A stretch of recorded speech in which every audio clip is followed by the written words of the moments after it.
and I'm delighted to welcome David Gough. Just to give you a bit of background, David is a Gaelic football referee from County Meath. He comes from the Slane Club and is the Education and Games Development Officer on St. Patrick's campus in DCU. He is the sport's first openly gay top-level match official. And in 2015, the sport's governing body refused to allow him to wear a rainbow wrist during a league match. But just 4 years later, in 2019, following his appearance on The Late Late Show, he initiated the GAA's first ever involvement in the Pride Parade. In last year's 2020 All-Ireland semi-final between Mayo and Tipperary in Croke Park, David, along with the players, helped launch the first ever Rainbow Laces campaign within the GAA. So we're really, really delighted to have you here, David. Have a chat and just hear a little bit more about your story and why it's so important today on the Day of International Against Homophobia, Transphobia and Biphobia. So it's very timely that we're talking to you. So David, if you want to give us a little more background to you, if you want to talk a bit about how you came to be in the position you are today. Yeah, thanks, Jeanne, and thanks for having me on. I suppose most people will know about my very public coming out in the footsteps towards the marriage equality referendum in 2015, but what many people wouldn't have known was about my very private coming out in 2011 to my family. And I suppose previous to that, 4 to 5 years of internal struggle in dealing with my sexuality before I got to the stage where I felt comfortable enough to tell my parents that I was gay at the very late age of 27.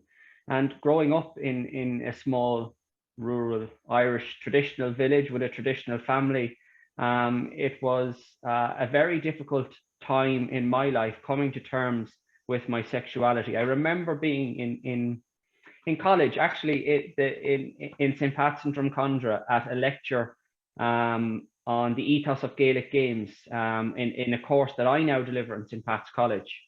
And the lecturer was telling us about social layering, and it was a concept I had never heard before. And as part of our homework, we were to go home with a reflective journal to try and decide what way we had been layered by Irish society and come back to share it with our peers in the class before. And I didn't grasp the concept. And the concept that was being beautifully described to us at the time by the lecturer, he told us about his mother's wrought iron bed and how with a €2 coin, he started to chip away at the paint and layers of paint on it because it had been a family heirloom belonging to his grandmother, his great-grandmother, his great-great-grandmother. And over the years, to keep up with modernization, I suppose changing interior design, they have painted it and lacquered it. And he said after 2 months of using whatever chemicals and chipping away at the paint, he got the bed back to its beautiful brass self. And he said to us that we were like that as people. And I took that home with me. I was struggling with my sexuality at the time. And I remember in 2007 taking this homework home and wondering, well, how am I layered as a human being? Who has layered me within Irish society? And I'd like to share with you guys the kind of, just very briefly, the 4 little areas that I came back to the classroom with the following week and that helped me come to terms with my sexuality. And the 4 areas that I came to realize were my family, the education system, the Catholic Church, and the GAA. They were my pillars of support growing up when I started to come to terms with my sexuality. My family was a traditional Catholic Irish family, largely extended with uncles and aunts. You were expected to grow up and get married. The education system, I went to a Catholic primary school, a Catholic secondary school, and I was attending the teacher training school in Drumcondra. I suppose I was baptized within the church, made my communion as was norm at home, became an altar server, made my confirmation. After my confirmation, went on to read at Mass every Sunday morning at 11 o'clock Mass from the age of 12 up to the age of 21. And then the GAA, I played in the local club. I wore the Slane crest with pride, but it certainly put me into a box. And I suppose what I realized, having looked back at this, that all these aspects of my life had either a dislike to or a hatred of homosexuality. My family didn't know anyone that was gay. There was nobody gay in our extended family. The GA had no out male gay role models. I don't need to tell anyone what the Catholic Church's teaching on homosexuality was. And even within the education system, I was going into a school where it was illegal for me to work under the Catholic patronage as an openly gay profession. So as a young person, coming to terms with all these supports, that you realize that all these supports you've had all your life actually, are not going to support you anymore. And you realize that you're layered. You've become everyone else's version of you, apart from the version of yourself that you're supposed to be. And it took me 4 years to come to terms with that before I came out in 2011. And I suppose from that workshop, it grounded me and my beliefs in what I wanted to change so other people wouldn't have to go through what I went through. And that's what led to what happened in 2015.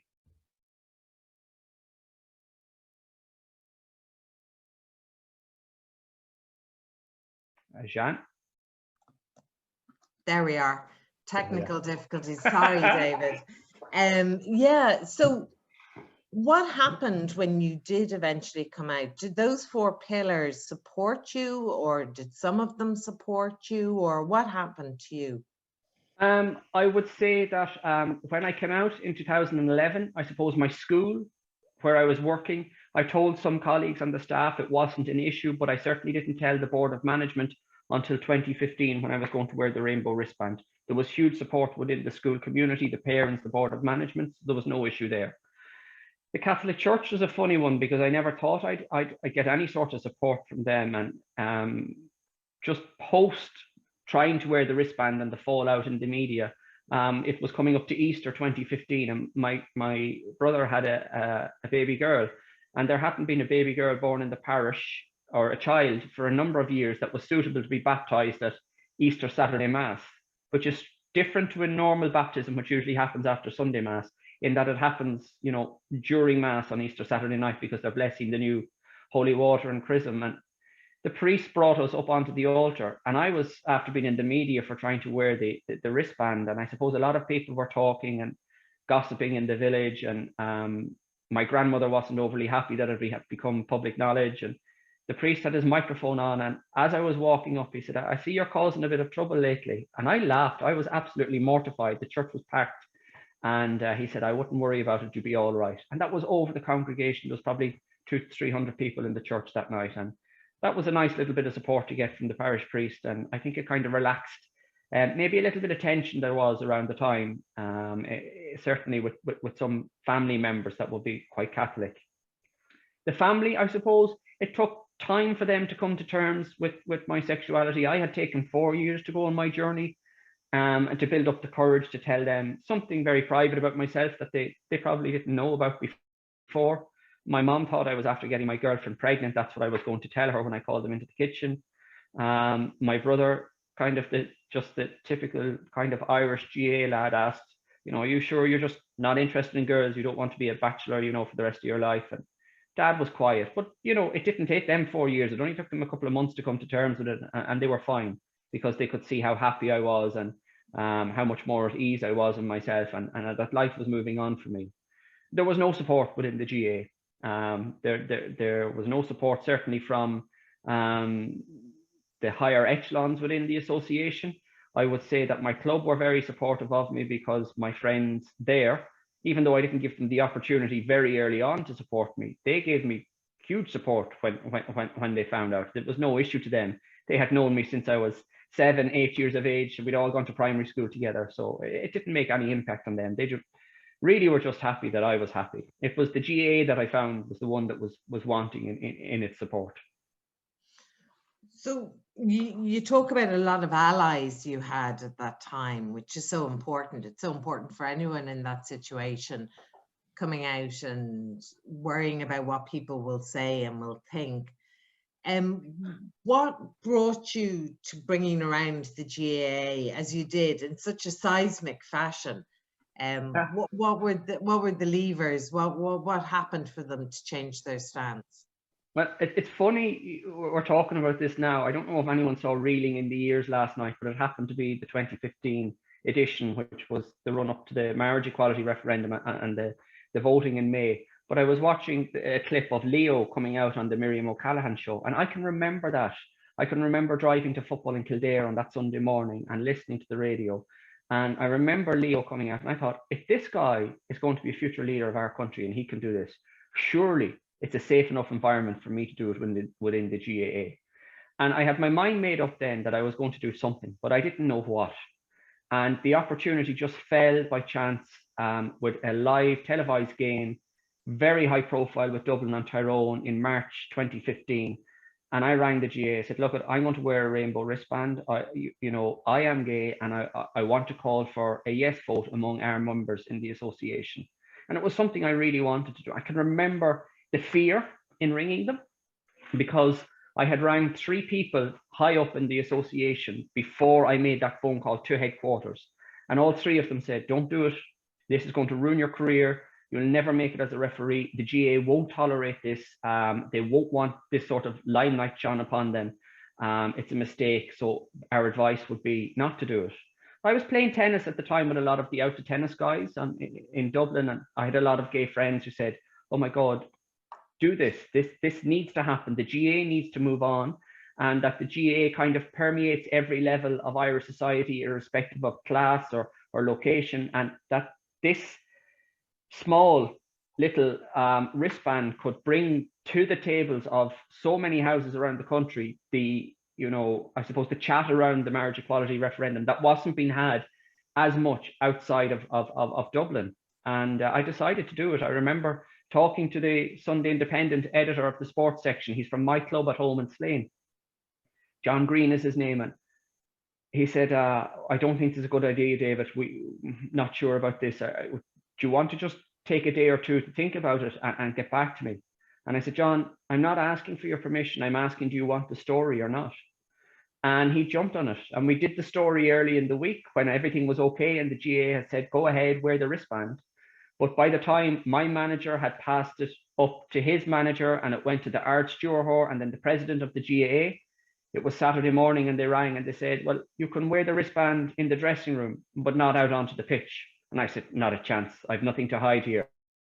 Well, maybe wear the wristband from the dressing room out to the edge of the pitch, but before you step onto the pitch across the white line, take off the wristband. This is daft. I'm not going to be seen to do something like that. I have zero to hide. And the third phone call on the Saturday morning was, okay, David, you're not allowed to wear the wristband at all. And I said, okay, the story has been done. I have a very important match to referee. I'm going to focus on that. You guys can deal with the Sunday Independent and the fallout from this. And what was supposed to be a very small article in the sports section of the Sunday Independent, hidden well behind all the sport that had happened that day, ended up on the front page of the main section of the newspaper. I wasn't aware of that. I remember waking up Sunday morning, my dad had gone to mass, and he had gone into the local shop at home. And as local shopkeepers do, they know everyone's business, but they obviously didn't know mine, because when Dad walked in after mass, the shopkeeper said, oh, I see your son's on the front of the Independent. Of course, that was a huge shock to Dad. He got out of the shop and rang me straight away. I didn't know that it was front page. I had seen the article online, but I didn't realize that it had made the front page. And I suppose the fallout started there. And I got a heavy slap on the wrist from the GAA because of it. I suffered as a result of it. And it took a long time to get back anywhere near being able to broach that subject with them again. What do you think was their fear? I mean, I remember at the time it was a very positive time in a lot of ways with marriage equality. There was a lot of people using the opportunity to come out, as you mentioned, and people, the vote says it all. It was a huge, overwhelming vote of support.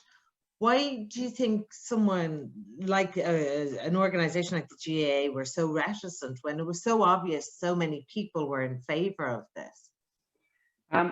There's a number of reasons. They're all, I suppose, my own thoughts. First of all, I would say the GAA is representative of Irish society. It has members from all across the country, but it's a very slow, traditional, and conservative organisation, its patronage is still within the Catholic Church. I mean, we still have the Archbishop of Cashel, I think it is, presenting cups on All Ireland minor final day.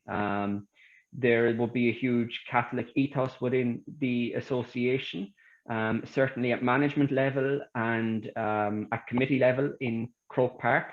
A lot of the committees would consist of lifelong members of the association who would be in their 50s, 60s and 70s and would have been rooted in a very Catholic and traditional Ireland.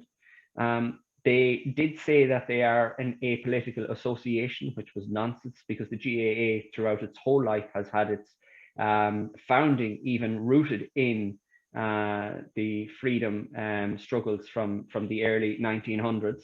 I don't know how many clubhouses around the country host Fianna Fáil conventions and Fine Gael conventions at local elections. It was a ridiculous statement to come out with, but I'd say they were fearful of a backlash from some of their more powerful members within the association, and also fearful that maybe it wouldn't carry and they would be seen to have supported something that didn't carry, and that their members would have been quite angry about that. So it was a typical GAA reaction. We'll wait and see first, test the water before we do anything. But thankfully, oh my God, they've come on leaps and bounds since. Can you talk to me a little bit about that? Because I know just recently they were putting out jerseys, anti-racism jerseys. So there's been a big sea change in a very short space of time in a number of different social issues. So, you mean, I think the work you did with them is obviously a huge catalyst for change. Yeah, around the same time, I suppose, players were allowed to be given a bit more of a voice, particularly because of social media. And I think a lot of them gained a little bit of courage, having seen me stand up and take on the GA and say, no, this is unacceptable. And we would have seen some footballers like Jason Sherlock and Bidou Saye, Shiroz Akram coming out in relation to racism. I obviously had done it with homophobia, there's sectarianism and slight bits and pieces around that. And the GA realized that they had a whole host of issues around diversity and inclusion. And very quickly, when there was a change of president, and this is the one thing I love about the GA, the president changes every 3 years. So there's a change at committee level. He brings in his own people. And John Horan came in around 2018. And he was a secondary school principal from Dublin, and he would have dealt with an awful lot of those issues in Glasnevin in his own school. And immediately he appointed a diversity and inclusion officer. Now, for a national governing sporting body to do that was huge. There's no other national governing sporting body with a diversity and inclusion officer. Rugby Ireland, the FAI, Basketball Ireland, Athletics Ireland, Swim Ireland, none of them. And Ger within the GA has moved very quickly to make diversity and inclusion one of the key cornerstones now within the GA. And she's brought out a huge amount of educational pieces, awareness pieces, and I suppose procedures and protocols around that.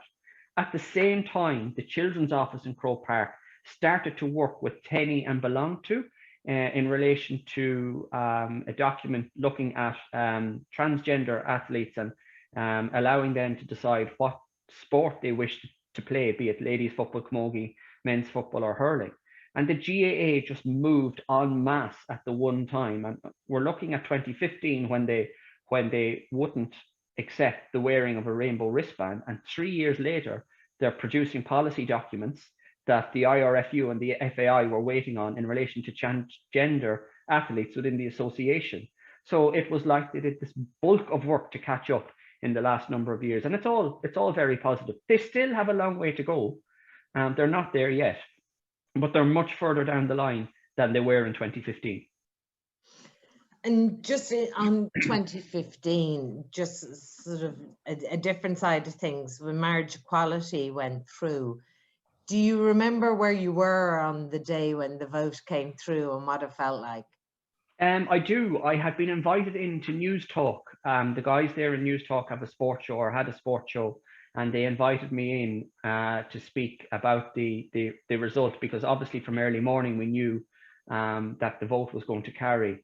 And I remember walking into the studio in News Talk. I'd never met Aegon O'Riordan before, Aeon, and he just came up and hugged me, and the two of us were crying in the studio.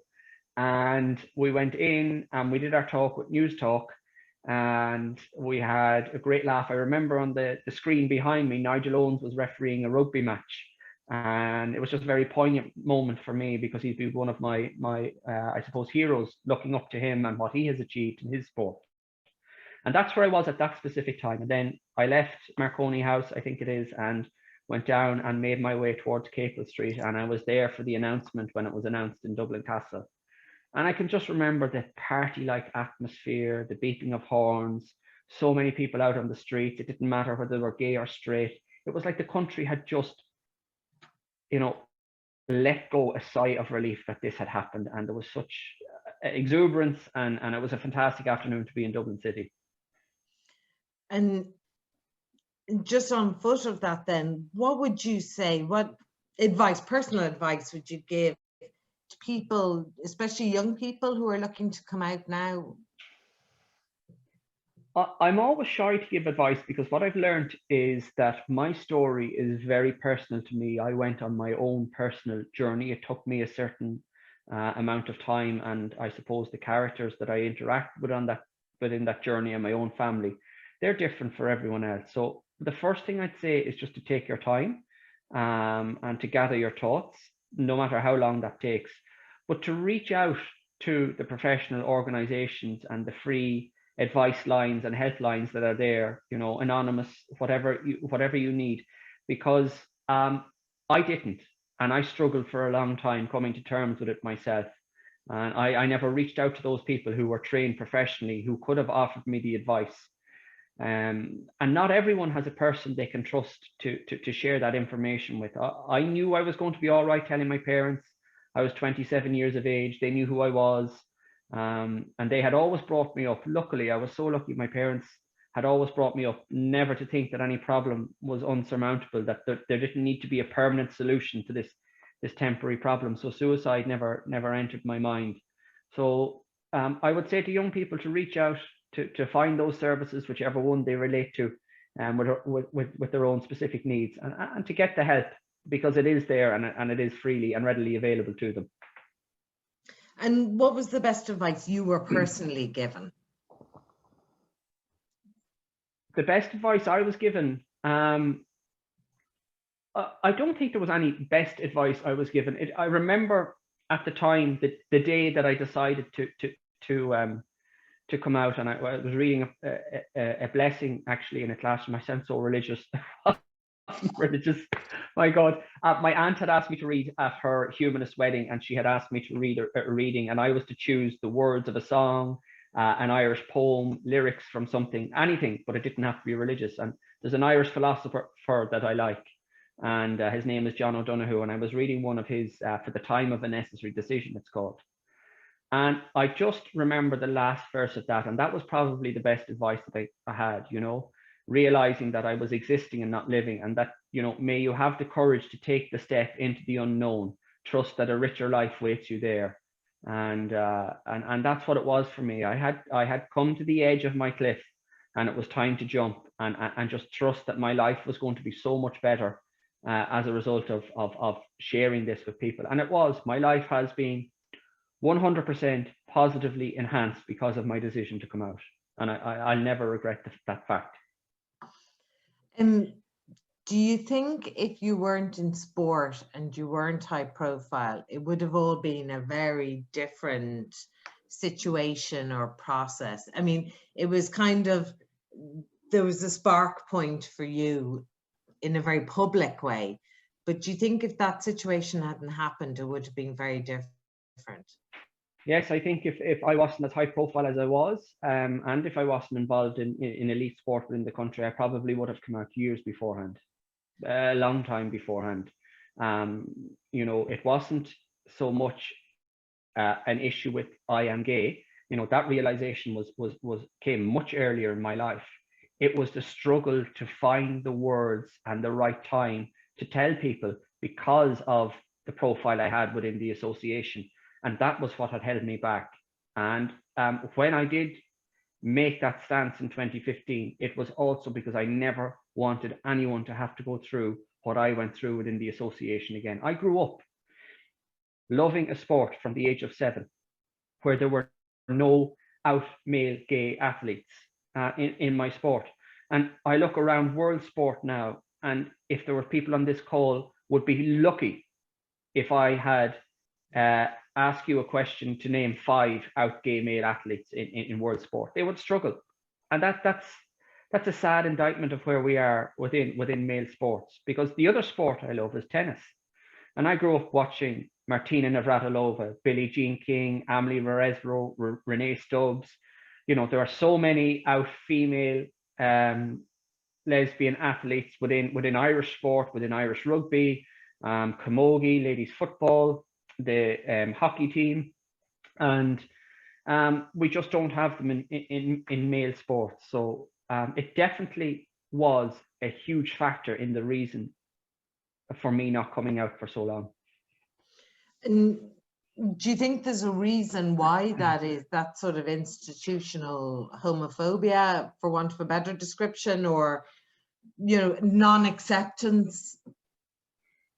It's twofold. It's hegemonic masculinity and it's toxic masculinity. It's years of you know, men thinking that being gay is lesser than or somewhat weaker. It's we only have to think back to the rugby rape trial there was in recent years, and the type of language that was used in WhatsApp groups. Like, I mean, I listened to that type of language in dressing rooms all my life as a young gay person, and the language that was used around, you know, females and their and sexuality and sexual experiences, and then around, you know, homosexuals and sexual experiences there. And it's frightening, you know. And generally, it's an education piece. The people that are using this language really don't know that they're offending anyone, and they think it's banter or it's funny. And I'm sitting there, and every time the word faggot is used, or queer, in what they deem to be a funny instance, it's chipping away at my confidence, saying, how can I ever tell these people that I'm gay?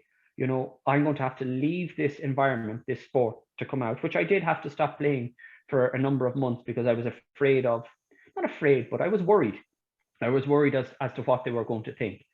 And they just didn't realize. And then I had the flip side of that. Then when I went back playing, they were overly cautious around the type of language they used. And then it took a couple of months for them to find the balance as to what they could say to me, which was genuinely humorous around my sexuality. So it took a while. But certainly the visibility for myself in that scenario helped them come to terms with it. And do you think people have, like, to your point, they don't mean to be offensive, it's just the way they've been, the information they have, the way they've been brought up, or whatever, or... Absolutely. You know, it's, and I don't mean ignorance in a bad way. I mean ignorance as in lack of knowledge, lack of education.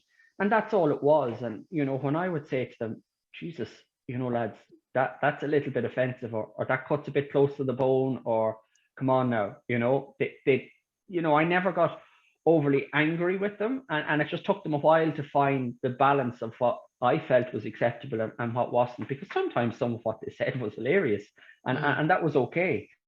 But it was funny for me. And once I found it funny, I find, and I've always said this to my teammates, once your humor is not at anyone else's expense, well, then things are funny.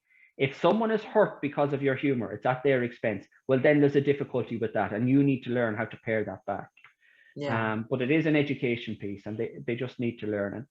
And they are, everyone is learning. You know, not long after I came out, another teammate came out on the team at home, and I would know quite a few out gay footballers that just, you know, exist normally within their clubs now in Meath.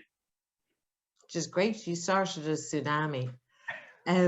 Well, you know, we're 6 years down the line, and we still haven't another high-profile Irish male athlete has stepped forward, and they're there. They exist within the GAA. They just don't want the media attention or the scrutiny, and it's sad. Well, not everyone has the strength to do it. It's not an easy thing to do, but for young people coming afterwards, And that was my main reason. I never wanted any young person to have to go through what I did. And we just had a question in on how allies in work can best support. Would you have any thoughts on that? When you initially came out and you were going back into the situation where your colleagues were now looking at you maybe in through a different lens, was anyone particularly supportive, and if so, how were they? I won't say anyone was particularly supportive, but the support came from a number of different areas, and it involved just normalcy, if I could call it that. I mean, I suppose my work colleagues would never have asked me too much about my private life, you know, and it was those sort of conversations that opened them up as allies to me. So if I was sitting at the coffee table on a Monday morning, that they weren't afraid to ask me, where did you go at the weekend? For fear that I was going to say, oh, I was in Panty Bar, or I was at Bingo in the George, you know, because then they might say, oh, did you meet anyone, or are you seeing anyone? Those sort of things that are so normal for people to ask around the coffee table on Monday morning weren't so normal when it came to me, because, oh, well, he's the gay. How do we ask him? What are we supposed to ask? Are we allowed to ask? Does he want to tell us?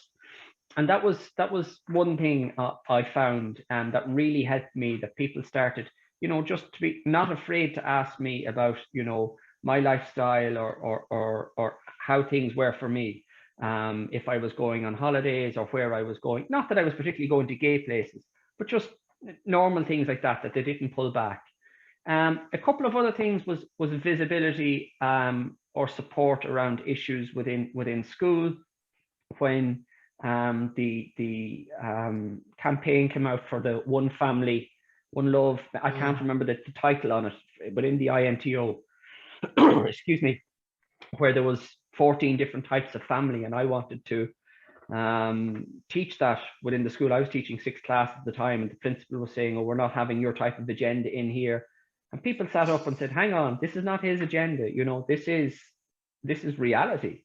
You know, the principal was 62 years of age. So little things like that. And also, you know, friends would have asked, are you going to Pride? Do you want someone to go to Pride with? And I never went to Pride because I never felt I belonged there. 2019 was actually the first time I walked in the parade. But little things like, even, you know, some of them, I know some of my friends would have had rainbow flags at their desks and office over Pride weekends, and would send me photographs. Little things like that made a huge difference to me. Just small little gestures rather than large grand gestures. Well, David, you've shared so much and so personal, and thank you so much for that. And I always feel with my friends that they shouldn't have to come out in the first place, let alone come out repeatedly. And so you're really being very generous with yourself, and really appreciate that. But that was, I'd say two things, Jeanne, around that, was that when I came out publicly, I never had to come out again. Never. And that was a huge relief. And I've realized that now, that I've never had to say the words, well, I'm gay, to anyone after coming out so publicly, which was nice. And second of all, I've worked with Belong To on their stand-up week, and I love their tagline, and ties in beautifully with what you said. If everybody comes into our world, well, then nobody needs to come out. And I love that. Yeah. Well, it's so true, and so true, even just to your sense of it should be just the sameness, maybe. There's one more question. How do you influence openness in the work environment? Well, you have to start with conversations. And openness comes from conversations. Nothing is ever going to change in workplaces without conversations. And it's the same with, I mean, if I don't want to make it too grand of a gesture, but conflict, any sort of conflict is not going to be resolved without conversation and communication. And openness is the same. If there's an issue with openness, conversation needs to happen. I remember being asked into Davy Stockbrokers 2 years ago now, to sit down, and I think they were trying to become a more open, inclusive environment. And I walked in, and when I walked in, I remember doing this, going, oh no, and it was just an uncomfortable sort of place. It felt, you know, kind of cold, in that nobody could be open, and that those type of conversations weren't going to have. And I think, you know, it takes a difficult conversation to start, but you will find so many people open to having that conversation once somebody just lights that little spark, and then it'll just grow flames straight away. I just see if anyone has any other questions while we're waiting. There's a lovely comment, I'll just say it to you. I think a great debt of gratitude is owed to all of those who made difficult decisions to put themselves out there publicly to try and make changes for people they have never and might never meet. And I think that's so true, because you don't know who you've affected in a very positive way. And another comment is, your bravery is inspirational, David. We need more like you. So if you could clone yourself, we'd be very appreciative. Thank you. I do remember, Jeanne, being down at a football match in Roscommon. I was refereeing between Mayo and Roscommon in 2019, and it was the night after I appeared on the Late Late Show. And usually, I'm a referee, we don't get support from fans. We either annoy one half 1 minute, and then it's the other half that's on my back the next minute. And Roscommon won the match in Mayo that night, and then it was the Connacht Championship. And I remember coming out of the dressing room after the game, and usually there's a small number of people stay behind with their children to get autographs of, you know, their favorite players. And I remember coming out at the back of McHale Park, and it was packed. It was absolutely jammed. I couldn't get to my car. And I remember being a little bit anxious, because sometimes, you know, I was thinking, oh my God, are the Mayo fans going to be angry with me now? Is this going to be safe? And I couldn't believe the number of people that waited to see me after the match and come up and tell me about how proud they were about the GAA walking in pride. And they were telling me about their brothers and their sisters and their sons and their daughters that were all involved in GAA, but that never felt they belonged to the LGBT community because the GAA wouldn't support them. And I remember that. That's a lovely, lovely story just to share with you. Yeah, and I don't think we can underestimate the effect you've had on so many people, with no thought to ever having to meet them or get their gratitude, but I think it's there, and you're so open and you're so generous with your time. It's very easy to tell these stories because they're so nice. Jan, I see a comment coming in there from someone in Roscommon. Yes. I'm laughing at it. I'm laughing at it because I remember going home in the car that night as well, and a tweet came out from the Roscommon Herald. I think it's the Herald. I don't know the name of the paper. And I remember them saying, you know, what a fantastic victory it was for Roscommon in the championship against Mayo, and that David Gough had done a wonderful job. And the bottom tagline was hilarious. It said, if they ran the referendum again, it'd pass here by a landslide. And it was the only constituency at the time that voted no. And I remember it being brilliant. I remember it being brilliant. So it was very humorous. Well, hopefully we never have to be in that position again, but hopefully they'll do it themselves and just declare an overwhelming vote. Exactly. David, thank you so much for your time. Thank you so much for your generosity. We'd love to see you again. It's great to mark today, and I think it gives hope to so many people, because it makes a difference. And as you said, the more conversations we have about things, the more open we are, the more same it is, and it gives opportunities to everyone. So thank you very much, and we hopefully will talk to you again soon. Thanks very much. Have a great day.